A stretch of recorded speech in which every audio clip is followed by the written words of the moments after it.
One of the amazing things about the nighttime is that the nighttime is very special whether you're a believer or not. One of the things that psychologists often discuss is that nights are usually considered a spiritual time. So they talk about how usually people are more willing to share and they're usually more in touch with their feelings and their emotions at night. And this is why you see when people go out on dates and stuff like that, when do they usually go out? During the day or at night? So people are more likely to be in touch with their spiritual side and their feelings and their emotions. And what Islam does is that it takes advantage of this time. So while other people are busy doing other things, a believer takes that spiritual time and they take that emotional time and they devote it to their Lord. And one of the things that the scholars often talk about is that the night is a testimony of a person's love. So whatever a person loves, you'll see that they'll usually devote their night to that. So if a person's only concern in life is to have fun and party and maximize pleasure, they'll spend their night trying to do that. If a person's concern is their afterlife and their love for Allah, then they'll spend their night in concern about their akhirah. And they'll spend their night devoted to Allah Azza wa Jal. As Allah Azza wa Jal said, وَالَّذِينَ آمَنُوا أَشَدُّ حُبًّا لِلَّهِ, that those who believe, they're stronger in their love for Allah Azza wa Jal. It's no secret, it's no surprise that our ummah today, our nation today, is not doing too well.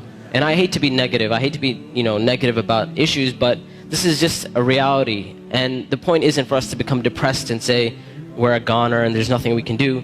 The point is, how do we bring ourselves out of this situation, and how do we become like the companions radiallahu ta'ala anhum? And this is why one of the things that is often said by the classical scholars and even scholars of our time is that if we want to rectify this ummah, if we really, really care about this ummah, we really want to change this ummah, then we will not be able to do it except that which changed the beginning of this ummah. Meaning, if we really care, we really want the ummah to progress. Now we're Muslims living in the West and we care about Muslims in America, and we really want Muslims to be in a better state, then we have to look at the sunnah of the Prophet ﷺ and how the companions did it. And it is in that we're going to find our ummah come to life. And the thing about the companions, like I mentioned, is that what they had and what is missing from our time is that attribute of going above and beyond the bare minimum. Ibn Abbas radiallahu ta'ala anhuma, he says about the companions, he said, I did not see a single companion. He said, I did not see a single companion except that they would take something from the night. Meaning they would pray some type of qiyam al-layl. And one of the most oft questions I get from young people is, you know what, my iman is just not doing too well. Like, I have a dip in my iman and I just don't feel it anymore. Or a lot of times people who start practicing Islam, they'll have this iman high and they're doing really, really well, and then a time will come where they'll be like, it just doesn't feel the same anymore.